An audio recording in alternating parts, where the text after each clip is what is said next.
ہاں ticket counter والے ہیں یا اور ہیں وہاں پہ، تو ان کے ذریعے سے کوئی اعلان اناؤنسمنٹ کروا دیں. سر وہ جو ہے 1 سال تک کے لیے ویلڈ رہے گی یہ بات؟ ہاں 1 سال تک کے امانت ہے، 1 سال تک آپ نے اس کو اپنے پاس امانت رکھنا ہے.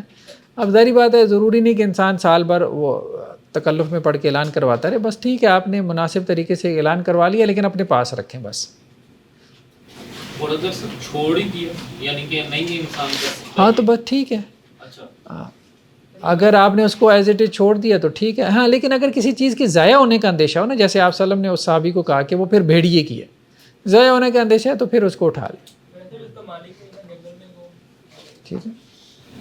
سر مسجد کا میرا پلان کر دیں گے، وہ ابھی بھی ہوتا ہے مسجد میں، مسجد کے قریب سے کوئی چیز نہیں دار ہے، لوگ مسجد میں آ کے نام ہاں تو اعلان کروا دیں مسجد میں، کوئی حرج نہیں. اس میں آتا ہے کہ مسجد میں نام لانے کے منع ہے، اگر کوئی اعلان کرے کہو کہ تمہیں یہ چیز ملی نا.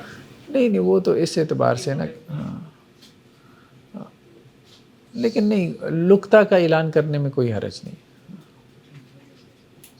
وہ تو یہ ہے کہ اگر ایسی صورت بن رہی ہو نا کہ وہ آپ کو عبادت سے غافل کرنے والی، مسجد میں آپ عبادت کے لیے آئیں تو آپ اپنی چیزیں ڈھونڈنے لگ جائیں، تو وہ اس اعتبار سے کہا گیا کہ عبادت سے غافل ہو کے انسان جو ہے نا وہ دنیا کی طرف مسجد میں کے ماحول میں متوجہ ہو جائے تو وہ ٹھیک نہیں.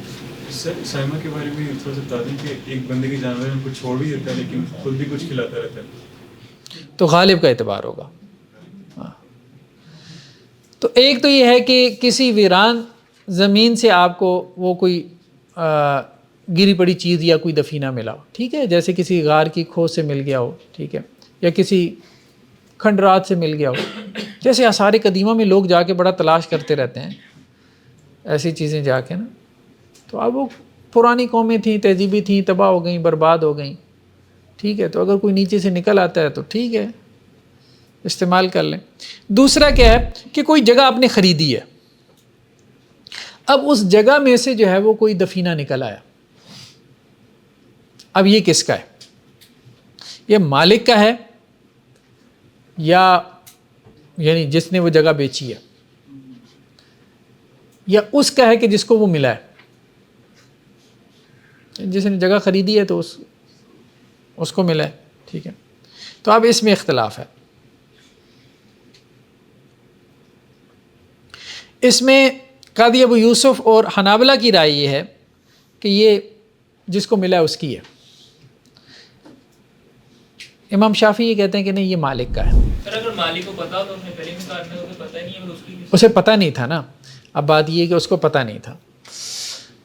تو اب مسئلہ یہ ہے، وہ یہ کہتے ہیں کہ جی دیکھیں بات یہ ہے کہ یہ اس کی ملکیت جو ہے نا کب ظاہر ہوگی. تو اگر اس کی ملکیت جو ہے وہ زمین کے ساتھ تھی تو اس کا مالک بھی وہی تھا جو زمین کا مالک تھا. یہ تو غلطی سے دوسرے کے پاس آ گئی. اور دوسرا یہ ہے کہ اس کی ملکیت جب یہ چیز ظاہر ہوگی تو اس وقت ہوگی. تو یہ ظاہری بات ہے کہ جب یہ ظاہر ہوگی تو پھر تو بہتر یہی معلوم ہوتا ہے کہ جس کو وہ ملی ہے نا اسی کی ہے وہ چیز. یہ تکلف ہے. ہاں الا یہ کہ وہ پہلے والا مالک یہ کہے کہ میں نے خود دبائی تھی. اگر وہ یہ دعویٰ کر دے نا تو بتائے گا کون یہ دعویٰ کیوں کرے گا؟ یہ غلط دعویٰ نہیں ہوگا کہ اب جان بوجھ کے تھوڑی چھوڑ کے گیا ہوگا اور اسے خود دبائی تھی اس نے بھیجنے میں نگرانی تو ہے پھر سر اگر اسے پتا ہوتا. دیکھیں ہم نے 7th کلاس میں ہم نے نا ایک ایسے پڑھا تھا، پتہ نہیں آپ لوگوں نے پڑھا کہ نہیں پڑھا، کہ ایک صاحب جو ہے نا وہ چوروں سے اپنا مال چھپانے کے لیے کیا کرتے ہیں اپنے گھر کے اندر جو ہے وہ دبا دیتے ہیں اور اس طرح سے اپنے گھر میں چھپا دیتے ہیں کہ خود بھی بھول جاتے ہیں کہ کہاں مال چھپایا تھا. یہ اکثر ہوتا ہے، عورتوں کے ساتھ ہو جاتا ہے. بعض اوقات اپنے زیور گھر میں کو بہت سنبھال کے رکھتی ہیں اور پھر بھول جاتی ہیں کہ کہاں رکھا تھا. تو مطلب اس کی پاسبلٹی ہے کہ آپ نے کوئی چیز جو ہے وہ اپنے گھر میں اتنی سنبھال کے رکھ دی ہو کہ آپ بھول گئے، بعد میں جب آپ نے مکان بیچ دیا آپ کو یاد آیا اوہو یہ تو میری چیز تھی اور میں بھول گیا تھا، تو وہ واپس ہو جانی چاہیے. سورہ کہف کا واقعہ بھی یاد آیا ہے، وہ جو یتیموں کا خزانہ تھا، جی جی جو وہ دیوار کے نیچے تھا، ان کے والدین نے نا اس کو وہ دفینہ ہی تھا، ٹھیک ہے، اپنے بچوں کے لیے انہوں نے اس کو چھپا کے رکھا تھا. تو سر مالک دو ہیں, ایک نے بیچا ایک نے خریدا, لیکن اگر ورکرز جس طرح مزدور لگے ہوتے ہیں اور وہ ان کو ملتا ہے کھدائی کے دوران نہیں, مزدور جو ہے نا اگر وہ وہاں پہ کام کر رہا ہے تو اس کا تو وہ مال نہیں ہوگا دفینہ, اس کا نہیں ہوگا. ہاں, تو ملنے سے مراد یہی ہے نا کہ جس کی وہ زمین اب ہے, وہی مراد ہے نا, وہی مالک ہے نا. اب والا ہی مالک ہوگا, الا یہ کہ پہلے والا کہے کہ یار یہ میری چیز تھی اور میں بھول گیا تھا. ٹھیک ہے, یعنی یہ مال بے نامی نہیں تھا. ایک ہوتا ہے نا مال بے نامی جس کا کوئی مالک نہیں, تو اب وہ تو کلیم کر رہا ہے کہ میں مالک تھا. ٹھیک ہے, تو جس کا کوئی مالک ہے ظاہری بات ہے وہ تو کسی اور کی نہیں نہ ہو سکتی, وہ کسی اور کی نہیں ہو سکتی. تیسری صورت یہ ہے کہ کسی اور مسلمان کی زمین میں اس کو وہ مال ملے. یعنی 3 کیس ہم ڈسکس کر رہے ہیں.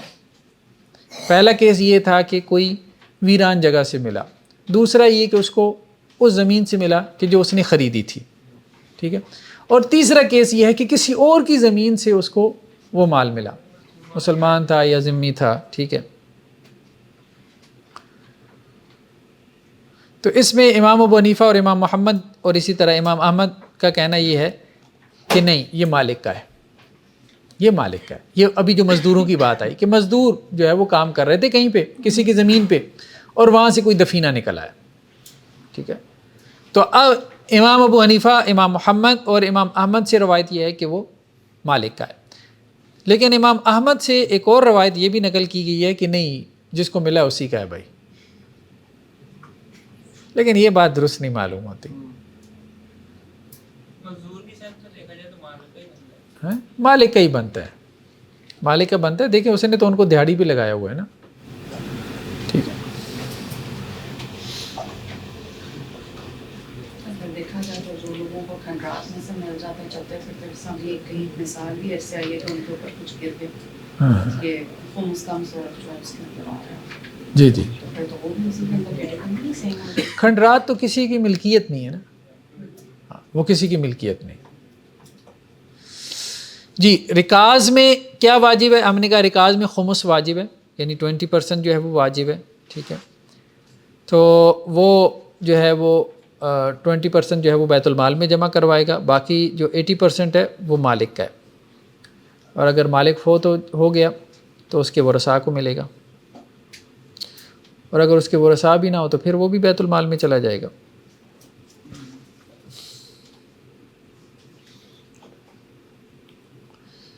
جی, اور اس میں بھی سال کی شرط نہیں ہے. سال کی شرط نہیں ہے, نہیں.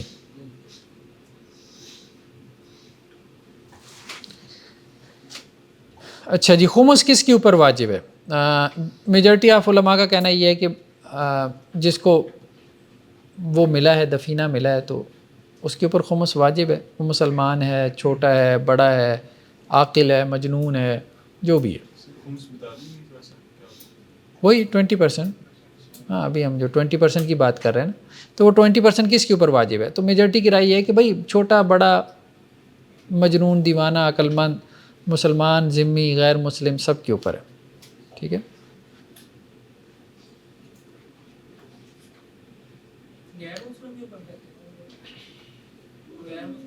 مطلب ذمی جو ہے جو اسلامی ریاست میں ہوگا تو وہ بھی وہ کہتے ہیں 20% دے گا.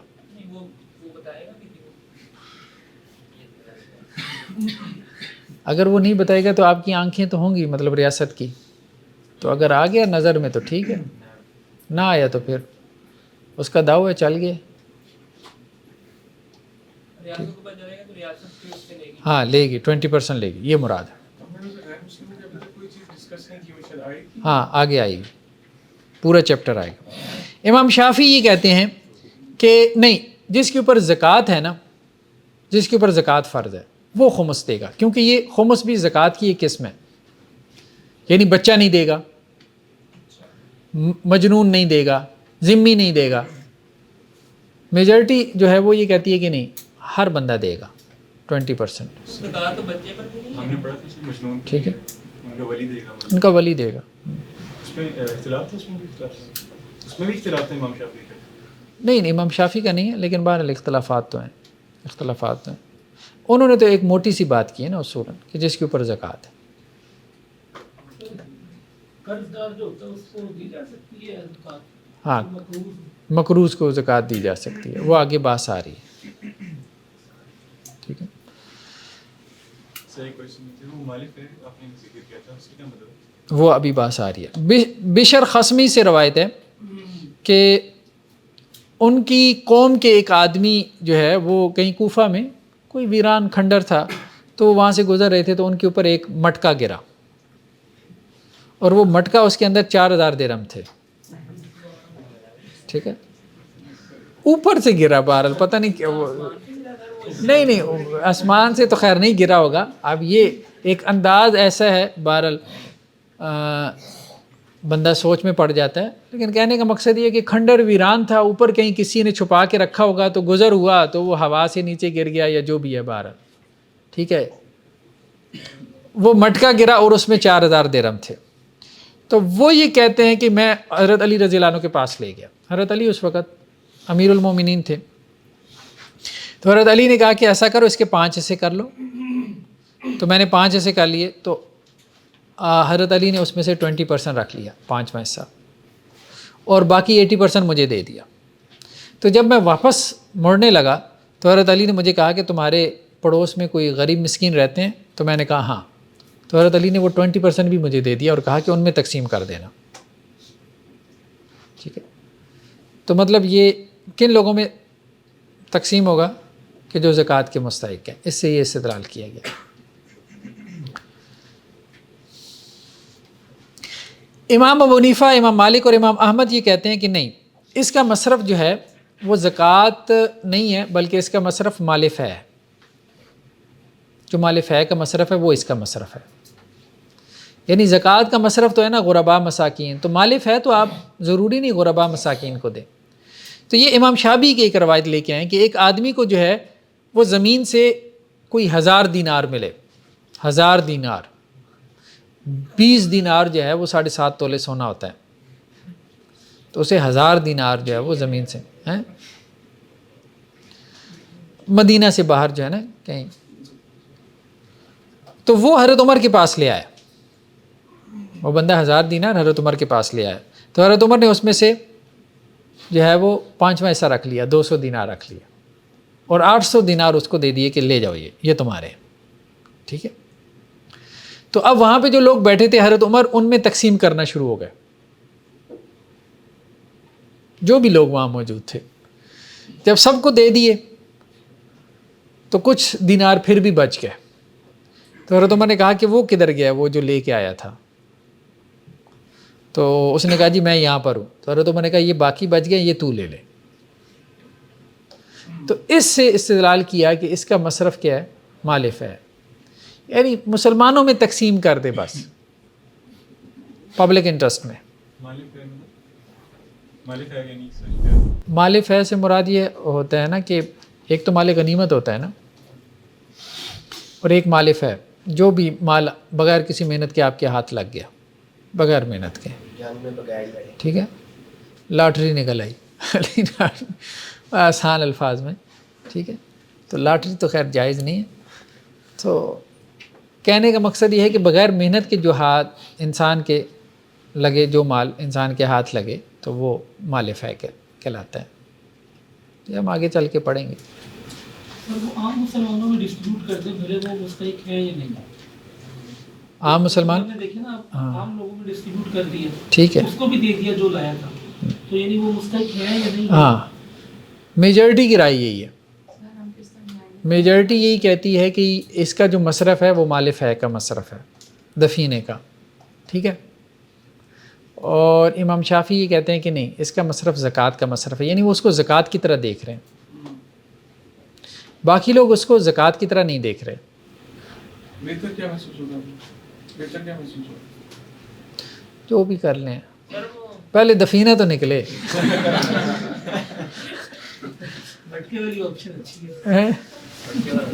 کمال لوگ تھے، جتنا پیسہ ملتا تھا جس کو ملتا تھا اٹھا کے لے جاتے تھے. ہاں، یہ بات ہے. اور امیر بھی سر دیکھیں 200 رکھ کے 800 واپس کر دیا, یہ نہیں کوئی تو چاہیے بھی نہیں تھوڑے اور.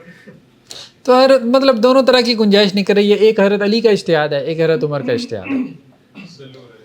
ہاں صلو علی النبی ہے, تو جس پہ انسان کا دل مطمئن ہے عمل کر لو, معاملے میں وسعت ہے. ضرورت کے مطابق دیکھ لینا, اس وقت دار مدینے میں نہیں اتنے غربا ہوں گے, انہوں نے جو ہے ان کو دے. زکوٰۃ الخارج من البحر, سمندر سے اگر کچھ نکل آئے,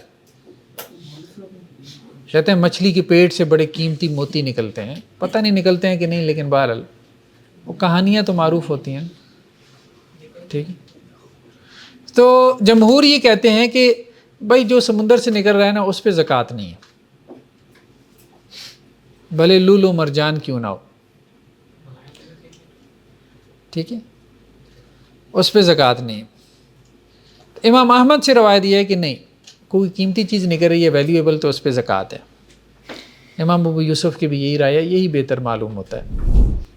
ٹھیک ہے, مطلب ایک تو وہ ہے نا کہ جو آپ نے محنت کر کے نکالا ہے مچھلی وغیرہ, ٹھیک ہے, پکڑی ہے, محنت کی ہے, اس کی بات نہیں کر رہا ہے. ایک ویسی مطلب مچھلی پکڑنے کے لیے جال ڈالا تھا, نیچے سے ہیرے جواہرات نکل آئے. ٹھیک ہے, نہیں مچھلی تو خیر چلیں وہ تو اب ایک علیحدہ بات ہے, لیکن یہ ہے کہ کوئی موتی ہیرے جواہرات اگر نکلتے ہیں, بلکہ یہ نادن ایریاز کی طرف جائیں نا تو وہاں تو لوگ نا وہ دریا کے پانی سے گولڈ نکالتے ہیں, اس کو ریت کو چھان کے نا اس میں سے گولڈ کے ذرات نکالتے ہیں. تو یہ تو ہے بات, قیمتی چیزیں جو ہے وہ نکلتی ہیں. مال مستفاد, مال مستفاد کسے کہتے ہیں؟ مال مستفاد اس کو کہتے ہیں کہ جو سال بھر میں آپ کے مال میں اضافہ ہوتا رہتا ہے. یعنی آپ نے کوئی مال جو ہے وہ تجارت میں لگایا ہے, ٹھیک ہے, مثال کے طور پہ آپ کی انویسٹمنٹ تھی 10 لاکھ کی, اب درمیان میں کیا ہوا کہ وہ 12 لاکھ ہو گئی, 13 ہو گئی, 14 ہو گئی, یا آپ کے پاس جو ہے وہ بکریاں تھیں, شروع میں 30 تھیں, سال کے اینڈ پہ جا کے 40-42 ہو گئیں. تو مال مستفاد سے مراد جو سال میں آپ کا مال بڑھتا رہتا ہے, تو اس پہ بھی زکوٰۃ ہوگی کہ نہیں ہوگی, کیونکہ اس پہ سال نہیں نا گزرا, سال تو اس پہ گزرا ہے جو شروع سال میں موجود تھا. ٹھیک ہے, تو اس میں ایک تو یہ ہے کہ اگر تو وہ اسی سے پیدا ہوا ہو, اسی مال سے جو اصل مال ہے, جو پرنسپل اماؤنٹ ہے, اگر وہ اسی سے نکلا ہے تو پھر تو وہ اس میں شمار ہوگا. یعنی آپ نے کاروبار میں 10 لاکھ لگائے تھے, ٹھیک ہے, پھر وہی مال بڑھتا بڑھتا سال کے آخر میں 15 لاکھ ہو گیا, تو آپ زکوٰۃ کتنی کی دیں گے؟ 15 کی. آپ کے پاس 30 بکریاں تھیں, ٹھیک ہے, سال کے اینڈ پہ جو ہے وہ مثال کے طور پہ وہ 42 ہو گئیں, تو آپ کتنے کی زکوٰۃ دیں گے؟ 42 کی. تو اگر وہ اصل مال سے پیدا ہوا ہے تو پھر وہ اس میں شمار ہوگا. ہاں, اب ایک سوال یہ پیدا ہوتا ہے کہ اگر وہ اصل مال سے نہیں پیدا ہوا, کسی اور سورس سے آ گیا, ٹھیک ہے, مثال کے طور پہ آپ کے پاس 10 لاکھ تھے جو آپ نے کاروبار میں انویسٹ کی ہوئی تھی, یا آپ کے پاس سیونگ پڑی ہوئی تھی 10 لاکھ کی, اور آپ کو وراثت میں 10 لاکھ مل گیا. اب یہ اور سورس سے آ رہا ہے نا, ٹھیک ہے. آپ کے پاس 30 بکریاں تھیں, ایک تو یہ نا کہ انہوں نے بچے جنے, اور ایک یہ ہے کہ آپ نے 4 بکریاں اور خرید لیں, یہ اب ایک اور سورس سے آ رہا ہے, بے و شرع سے آ رہا ہے, یا وراثت سے آ رہا ہے, یا ہبہ سے آ رہا ہے. تو اگر کسی اور سورس سے آ رہا ہو تو پھر کیا اس کو شمار کیا جائے گا؟ تو امام ابو حنیفہ کہتے ہیں کہ شمار کیا جائے گا. امام شافعی اور امام احمد کہتے ہیں کہ نہیں. تو امام ابو حنیفہ کہتے ہیں کہ جب جنس سیم ہو, جنس وہی ہو نا, یہ تو کم از کم ہے نا کہ جنس سیم ہو, تو پھر شمار کیا جائے گا. جنس سیم ہو سے مراد یہی ہے نا کہ پیسہ ہے تو پیسہ ہی آئے, یہ نہیں کہ پیسہ ہو تو بکریاں آئیں, نہیں وہ. تو وہ کہہ رہے ہیں کہ اگر اسی جنس کا مال ہے, بھلے کسی اور سورس سے آ گیا, کسی اور ذریعے سے آ گیا, تو ہم اس کو شمار کریں گے, امام ابو حنیفہ کہتے ہیں. لیکن بقیہ ائمہ کہتے ہیں کہ نہیں, اس کو نہ شمار کریں. ٹھیک ہے, بہتر ہے کہ اس کو شمار کر لے اگر وہ اسی جنس سے ہو تو، جسے جہاں سے مرضی آیا. جہاں سے مرضی آیا. سر اس کی مثال نصاب کے لیے کر لے. سر ایک مثال سمجھانے کے لیے. مثال کے طور پہ جو ہے وہ ایک بندے کے پاس بینک اکاؤنٹ میں جو ہے وہ 40 لاکھ پڑے ہیں، ٹھیک ہے، یہ اس کی سیونگ ہے. اب اس کو جو ہے وہ 40 لاکھ جو ہے وہ درمیان میں وراثت میں مل جاتے ہیں. اب جو ملا ہے اب ظاہری بات ہے وہ بھی پیپر کرنسی ہے نا، سیم جنس. ہاں بعض اوقات یہ ہوتا ہے کہ جو ملتا ہے یا آپ کے پاس آ رہا ہے کسی اور سورس سے وہ اس جنس کا نہیں ہے. جیسے آپ کے پاس جو ہے وہ 40 بکریاں آ گئی، اب وہ جنس ہی علیحدہ ہوگی، وہ ایک علیحدہ مسئلہ ہے. نہیں سر وہ کیا کرے گا یعنی 80 لاکھ پر نکال دے گا. 80 لاکھ کے ساتھ دیکھیں نا 3 صورتیں ہو گئی ہم نے کہا. ایک صورت تو یہ ہے کہ جو مال ہے اسی مال سے مزید مال پیدا ہوا، وہ تو اس میں شمار ہوگا. اور ایک یہ ہے کہ اس میں اضافہ ہوا کسی اور سورس سے. جب کسی اور سورس سے اضافہ ہوا تو وہ اسی جنس کا تھا یا اس جنس کا نہیں تھا. اگر اس جنس کا نہیں تھا تو پھر تو نہیں شمار ہوگا، اور اگر اسی جنس کا تھا تو اس میں اختلاف ہے. امام ابو حنیفہ اس کو شمار کرتے ہیں، باقی ائمہ اس کو شمار نہیں کرتے. بہرحال مسئلے میں وسعت ہے، زیادہ سختی نہیں ہے. کرنا چاہیں تو کر لیں، نہ کریں تو نہ کریں.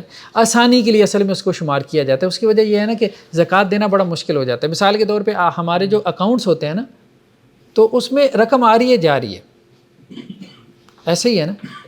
ہاں مطلب ویکلی آ رہی ہوتی ہے، منتھلی کچھ لوگوں کی ڈیلی کی بنیاد پہ آ رہی ہوتی ہے.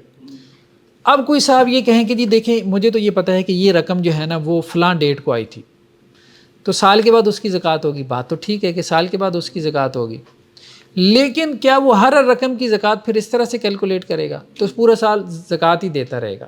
مشکل ہو جائے گا.